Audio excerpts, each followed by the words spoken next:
Genesis chapter 20, verse 1. And it pulled out from there Abraham landwards of the Negev. And it set he between Kadesh and between Shur. And it sojourned he in Gerar. So we have a couple of Vaiktol clauses. Obviously, we are in a narrative. And it pulled out from there Abraham landwards of the Negev. So let me comment on the last phrase here, which is landwards of the Negev. There's a construct relationship. As you can see, we have a locative hey here, kametz hey. There's no accent on that syllable, so it must be a locative hey. And it's the only element that can be used between the construct and the absolute version of words within a construct chain. So usually no other element is allowed to appear between construct and an absolute. Obviously, the absolute can have an article at the very end. That is possible, but the construct cannot have any additional elements. So no preposition, no article. So this beginning needs to stay empty. But it can have as the only element a locative hey. So literally this would be landwards of the Negev. So towards the land of the south, or towards the land of the Negev. That is what this construction is meaning. So Abraham pulled out from there towards the land of the south. Then our next clause starts with a Vaiktol again, and he sat between Kadesh and between Shur.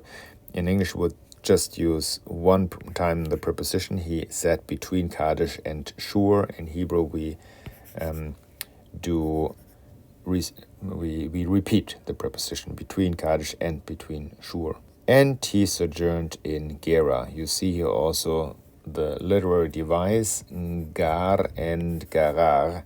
So he sojourned in the sojourning land, so to say. Verse 2. And it said Abraham to Sarah, the wife of him. Now the direct speech starts. My sister is she. And it sent out Abimelech, king of Gerar, and it took he Sarah. So we have a short direct speech that ends here, and then the narration is being resumed. So we have a narrative Vaiktol, we have a narrative Vaiktol, we have a narrative Vaiktol. This is your main line of the story, but it's being interrupted by a little direct speech. So Abraham said to Sarah, his wife, Ishto is obviously the apposition, an appositional phrase to Sarah. And ironically, and this might be part of the rhetoric construction of this narration, we have Sarah as a third person, even though you might expect, as Abraham speaks to Sarah, that Sarah becomes the second person. I tell you, but no, my sister is not you are my sister, but my sister is she. She is my sister. So the narrator creates the impression that Abraham speaks to Sarah, but while he speaks to Sarah, he really just speaks about Sarah. You see some other ancient texts and try to solve this. Also translations, modern translations try to solve this awkwardness by removing the L preposition and putting, for example, the Al preposition there. And Abraham spoke about Sarah. My sister is she. She's my sister. However, this would not be necessary if we consider that the narrator here wants to stress something, a specific point that is being built up in the rest of the narration, namely that Sarah is being objectified.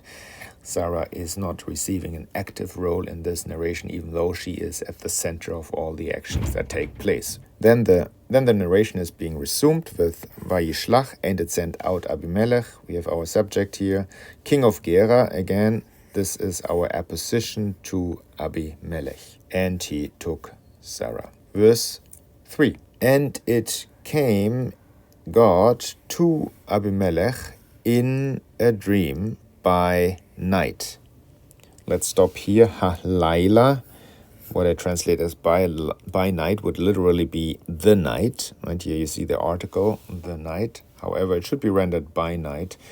In English, when we say tonight or today, we are not aware that we actually use prepositions for that.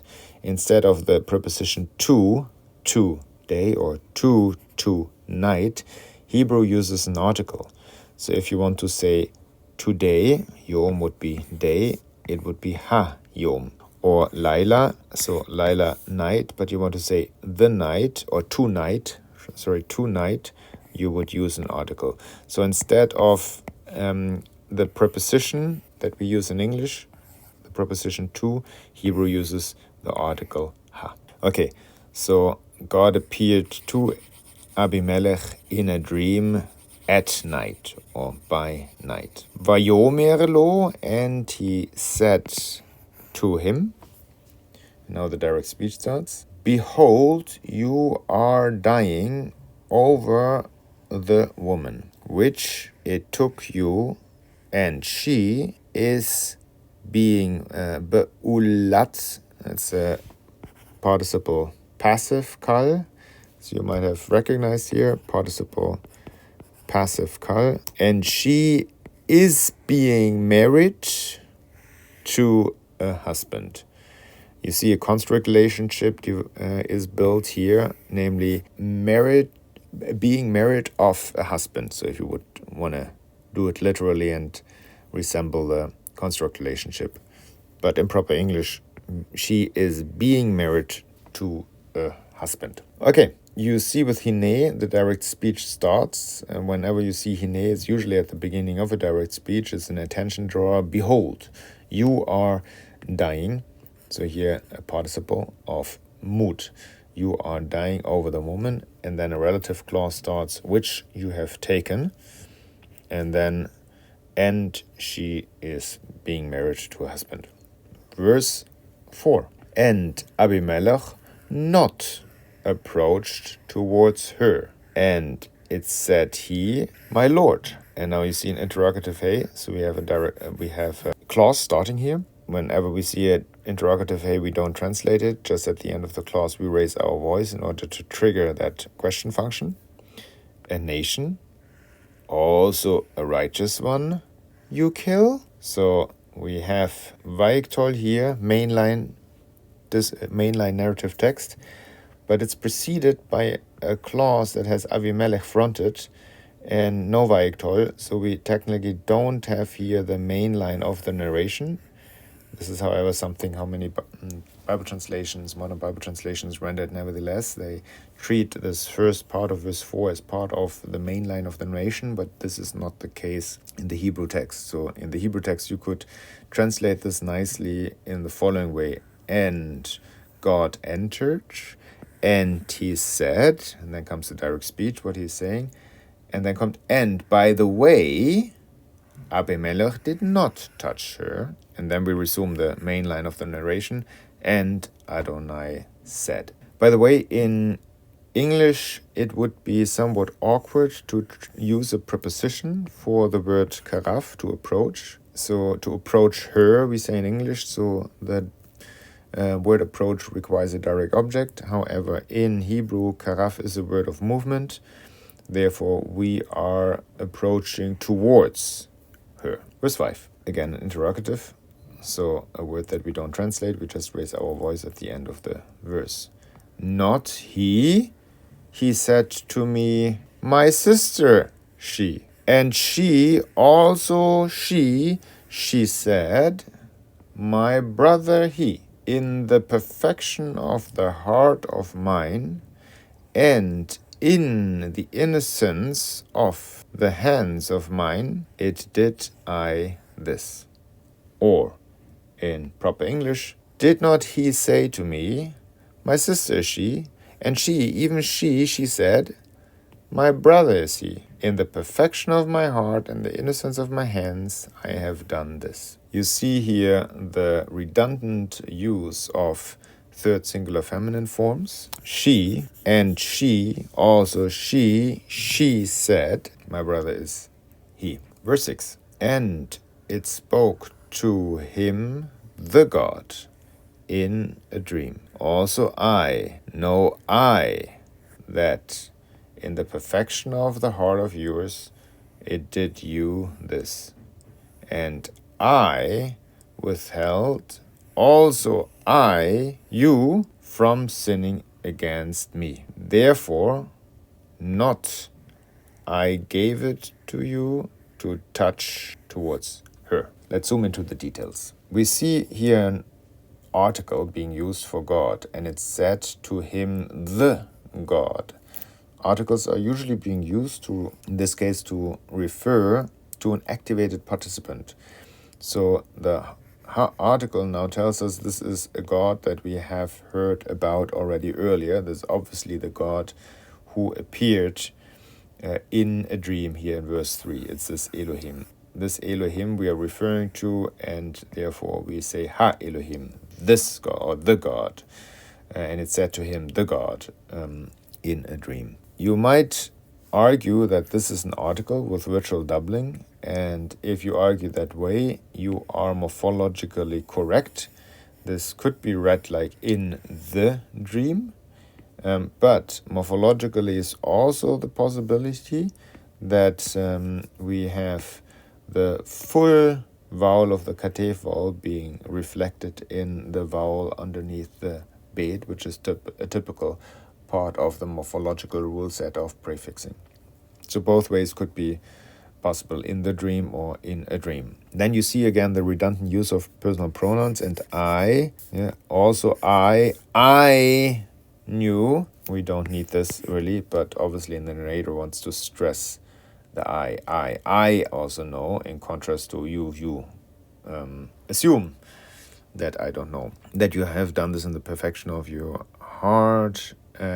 And then we have a little Vaiktol, you see here.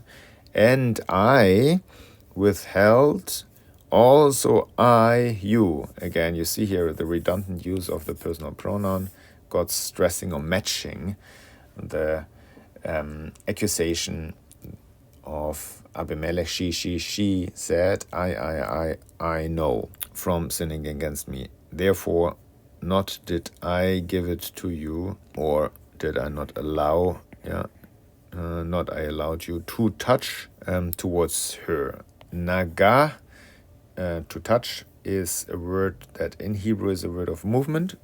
In English, we would just use a direct object to touch something or to touch somebody. In Hebrew, you touch towards something, as it's a word of movement. Verse 7, and now return the woman of the man.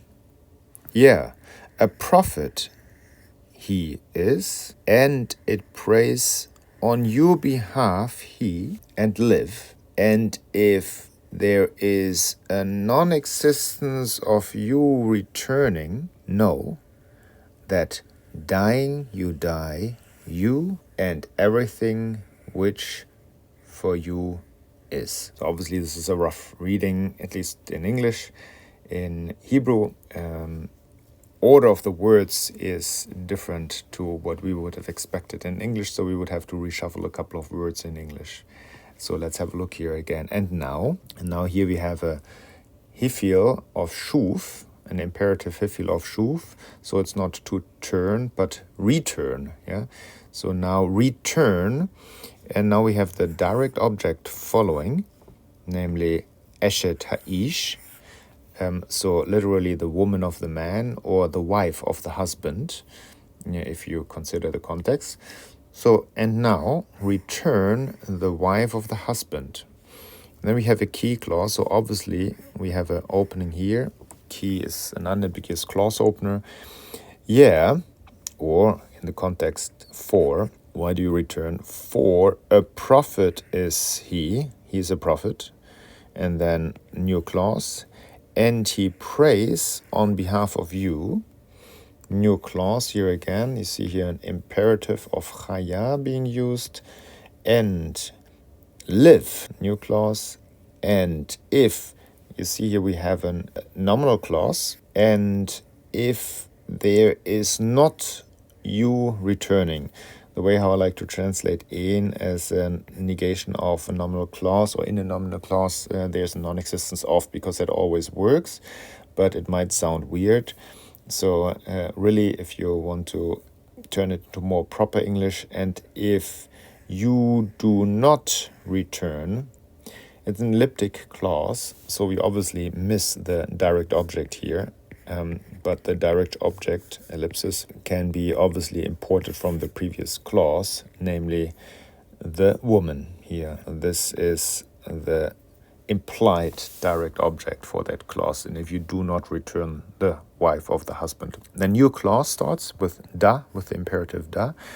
Therefore, then a new clause starts with the imperative da. Know that in, then with the imperative, a new clause starts da, no, and then the key, obviously an unambiguous clause opener, so we have a new clause starting at key 2, that dying you will die, you and all that what belongs to you. So the key clause itself is a dependent clause and functions as the direct object of our previous verb da. So know, what should you know? Know that dying you will die, you and all that that belongs to you. So obviously the order of the infinitive absolute followed by the finite verbal form triggers intensity, so we would correctly translate surely. Surely you die. And then we have the subject phrase, that is you and everything. That last element of the subject, everything, is then being extended through a relative clause, asher lach, everything that is belonging to you. Everything that belongs to you. Verse 8. And it woke up Abimelech in the morning. You see the article, in the morning. And it screamed, he called to all the servants of him, and he said to them, or he spoke, all the words, these, into the ears of them. And it feared the man very much. So Vaishkam, so we are back here in the narrative, and it rose Vaishkam, it rose Abimelech in the morning. Clause number 1. Clause number 2, Vaikra, and he called. To whom does he call? He calls to all the servants. So this is our next clause. Then we have again a Vaiktol, unambiguous clause opener, Vaidaber, and he spoke. What does he speak? We have here the direct object marker. He speaks all these words. And then what is the indirect object? Into their ears. So this is the third clause. And then we finish with the final Vaiktol clause, and the man feared very much, so the men were very much afraid. Verse 9. And it called Abimelech to Abraham, and he said to him, what did you do to us, and what did I sin to you, that it brought you over me and over the kingdom of mine, sin, great one, deeds which not should be done, you did with me. We start in verse 9 again with the Vaiktol.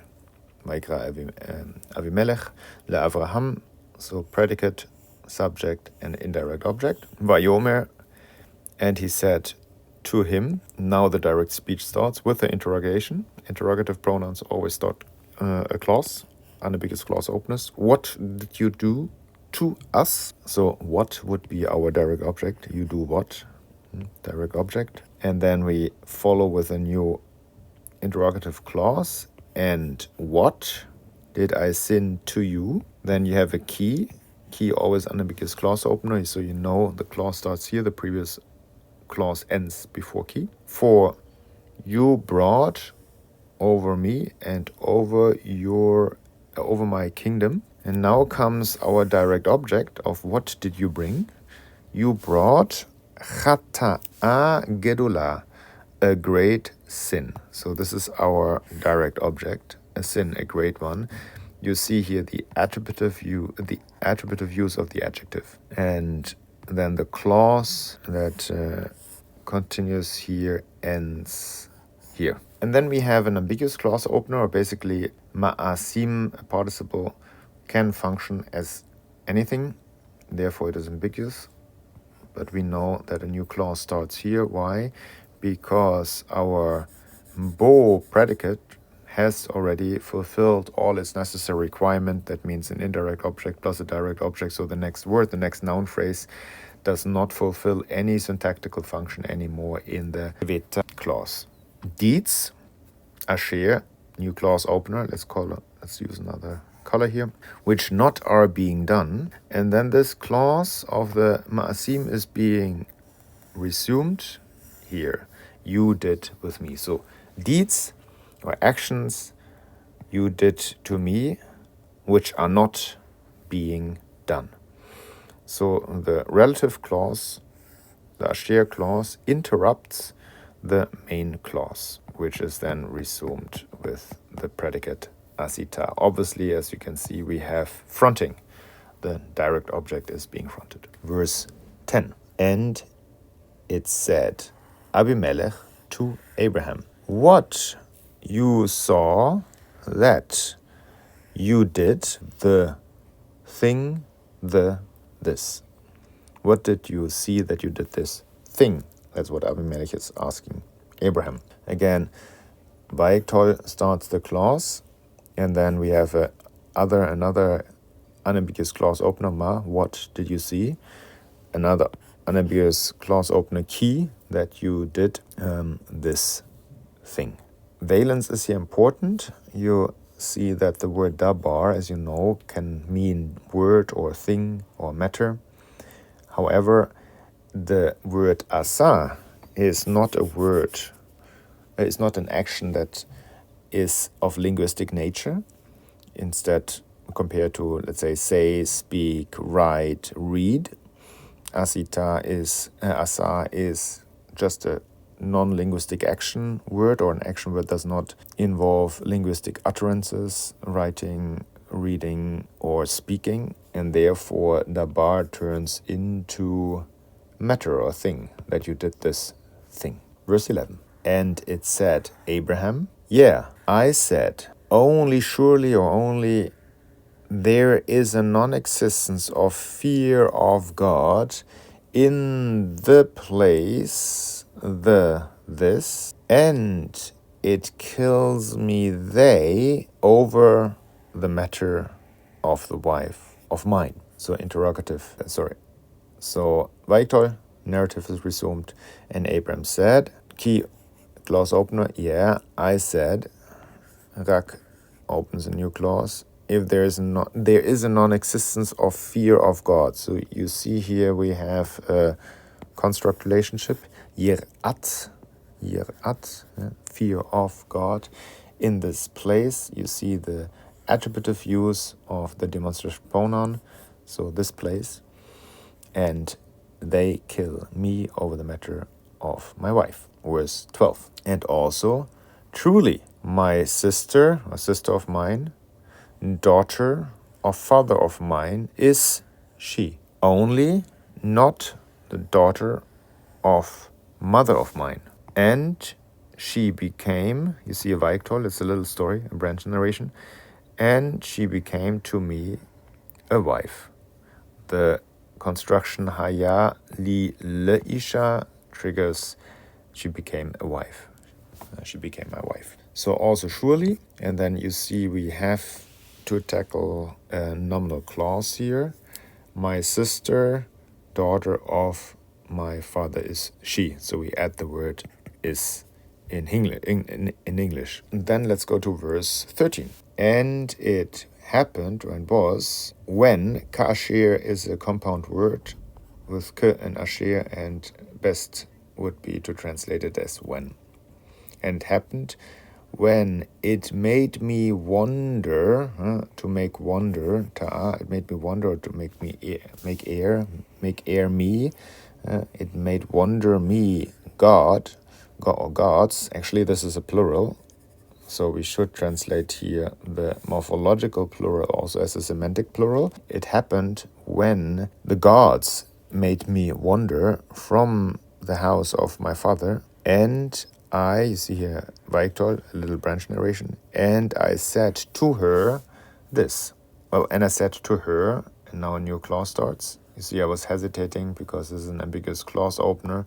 This is chesed. This is the loving kindness, the loyalty of yours, which you do with me to every place which we come therewards. Tell or say to me, my brother is he. So we have an interesting exegetical observation, right? The plural predicate connected to Elohim. So it seems that Abraham here is offers a polyistic reading of his own calling or of his own past. The gods made him wander from the house of his father. Then you see a nominal clause. This is your loving kindness. A relative clause starts, asher, which you do to me. And then this might be awkward. Also, kol needs some explanation. You have learned kol as all, right? All. But it can be used in a distributive sense, and then it's like everywhere or everything, depending on the context. Here would be everywhere, at any place, or any place.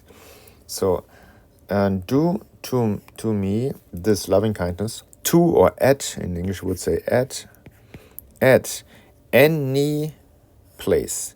It uses the article, that's the next challenge, it uses the article here, at any of the place, or of any of the places where we go. Would expect in English a plural, but Hebrew is fine with the singular here. And do to me this loving kindness at any place, at all the place, or at any place, which we go therewards, we go to there. You see the locative hey. And then we have again this awkward speech that follows the speech introduction, tell me or say to me. And it should say, you are my brother, but here it is, he is my brother. Verse 14. Vaikach, so we are back in the narration. And it took Abimelech sheep and cattle and male servants and female servants, and it gave he to Abraham. So obviously we have an elliptic clause here. He gave them. So them, what is them? This is our Tzon and Bakar and Avdav, Avdim and Shefachot. That's what he gives to Abraham. And he returned to him Sarah, his wife. Verse 15. Vayomer, and it said, Abimelech, behold, my land before you, in the good, in the eyes of yours, live. The last part is a little challenging as it deviates from English idioms and valence practice. So the first part is pretty clear. Abimelech said, Hine, look, my land is before you, obviously a nominal clause. You would have to add the word is. My land is before you. And then we have in the good, in your eyes, live. Shev, imperative of Yashav. So what we could say, what your eyes consider to be good, there you live. Obviously the assumption is that there is a vision of goodness in the eyes of Abraham. So whatever your eyes see to be good, that's where you live. That's kind of the function of this idiomatic expression. Verse 16. And to Sarah he said, behold, I give 1,000 silver pieces, 1,000 silver, to your brother. Behold, he to you a covering of eyes for each of which, this is say, is with you, for each person that is with you. And all, and this is untranslatable. If you look at the text critical apparatus, you see that all ancient translation, not just modern translations, struggle with this. They try to fix things, so we will leave this out here. So to Sarah, he says that he gives 1,000 silver pieces to her brother, to your brother, and behold, it will be for you a covering of the eyes. So basically, with the payments and with the cattle and other animals and servants and so on, and basically the bride prices being paid, that's what we assume, or that what scholars assume. And in that way, no weird question is being asked about what Sarah and Abimelech had to do with each other. Consult here the commentaries for further explanations. What is interesting here, and something you have to figure out in translations, is like, where is this who referring to? Is who referring to the Elef Kesef? So all the money is basically functioning as a cover-up, as a covering of the eyes? Or is your brother referred to by he? So do you translate, behold, I give 1,000 silver pieces to your brother, behold, he is for you a covering of eyes? Or should you translate, I give 1,000 silver pieces to your brother, behold, it is for you a covering of eyes? Some ambiguity here. Verse 17. Vaiktol, new clause, and it prayed Abraham to God. Verse 18. Verse 17. And it prayed Abraham to the God, and it healed God Abimelech and the wife of him and the servants of him, the female servants of him, and it gave birth they. So obviously clause opener with Vaiktol. Then we have a new clause opener here, and God healed. And then we have a long object phrase, et Abimelech, ve'et Isho, u'amotahav. That's the entire direct object of that clause. Vayeledu, then is our final clause, and they gave birth. Verse 18. Closing it closed Adonai on behalf of all, or regarding all the wombs belonging to the house of Abimelech, on or over the word of Sarah, or the matter of Sarah, woman of Abraham. So we directly see that we have a double use of atzar in the order of first an infinitive absolute, and then a finite verbal form, katal, third singular masculine. So this order, first infinitive absolute, then finite verbal form, triggers intensity. Thus, surely Yahweh closed, or it indeed was that Yahweh closed on behalf of all, regarding all the wombs of the house of Abimelech. And why does he close them? On the matter regarding, or because of the matter of Sarah, the wife of Abraham. This was Genesis chapter 20.